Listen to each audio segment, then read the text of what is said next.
We spent 3 years talking about starting over, but why God brought us back to the beginning. Trusting the process when we don't know what's next. Let go of who we were, and if we do is talk about starting over without actually doing anything differently. Nothing changes. So today is different. Today we're talking about what's actually starting fresh looks like in real life. Not the Instagram capture version. The Tuesday afternoon, nobody's watching version. Let's get into it. Introduction. Welcome back. This is the final video of our series, Starting Over with God. If you've been with me for the last 3 weeks, thank you. This series has meant a lot to me, and I hope it meant you somewhere real. Today we're closing it out with the most practical conversation yet, because inspiration without action is just a nice feeling that fades by Wednesday. So let's talk about what actually looks like to start fresh. Starting fresh isn't a feeling. Here's something I learned. Starting fresh is not a feeling you wait for, it's a decision you make. We often wait to feel ready. We wait for the motivation. We wait for clarity. We wait for the right moment. But James 1:22 said, be a doer of the word, not a hearer only. Doer, not just hearer. You can hear an entire sermon, read an entire devotion series, watch the entire video series, and still wake up tomorrow doing exactly what you did yesterday. And you didn't actually do something different. Starting fresh begins with a decision, not a feeling. And the decision you have to be having before the feeling catches up. You don't have to feel ready. You just have to start. Small obedience over big gestures. We love a big dramatic start, New Year's resolution, big declarings. This is my year, and the most lasting change doesn't come from big gestures. It comes from small, consistent obedience. Think about it this way. God didn't part the Red Sea before the Israelites took a step forward toward it. He didn't part it from a distance, then invite them to walk through it at their leader. They had to acknowledge, actually move toward the water first. Sometimes starting fresh looks less like a miracle and more like a Tuesday. It looks like get up 10 minutes earlier, actually pray instead of struggling, saying no to something that drains you, even if it's disappointing.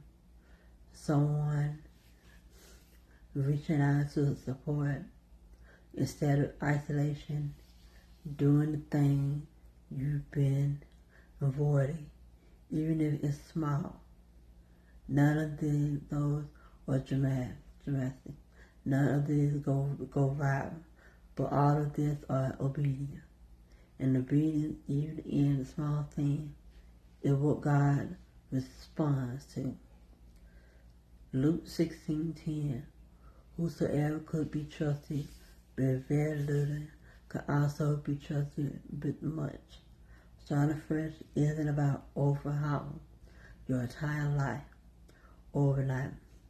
It's about being faithful with the next small thing in front of you.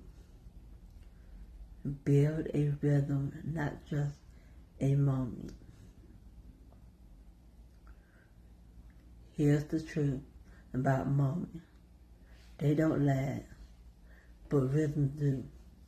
You can have a powerful moment with God, a breakthrough, a revelation, tears, conviction, clarity, and it's real. It matters. But if that moment doesn't turn into a rhythm, sometimes you return again and again.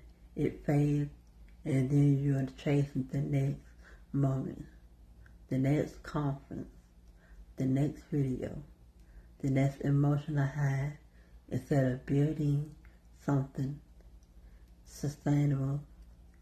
So we close this series. I want you to think less about the moment you're in right now and more about the rhythm you're going to build going forward. What does a daily rhythm with God looks like for you? It doesn't have to be able. It could be just 5 minutes. It could be a single verse. It could be a prayer you say while you're making coffee.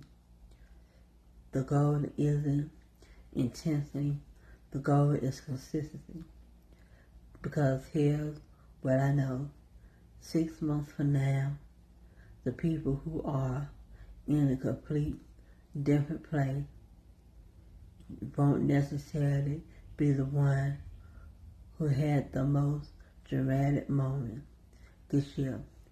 They'll be the one who build the quietly most consistent rhythm and stick with it.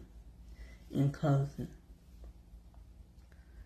so as we wrap up this series, starting over with God, here's what I want you to walk away with. Starting over isn't about erasing your past or pretending the hard season doesn't happen. It's about deciding that today is not a repeat of yesterday. It's about small, faithful steps in the direction God is leading you. And it's about building a rhythm that outlasts this moment. You don't need a perfect plan. You don't need to feel ready. You just need to take the next small step of obedience. This week, and honestly, this is the most important thing I ask you to do in this entire series. I want you to pick one small thing, not 5, one small act of obedience that you've been putting off, and do it this week. That's how starting fresh actually works. Not in the grand gesture, in small, faithful, consistent steps.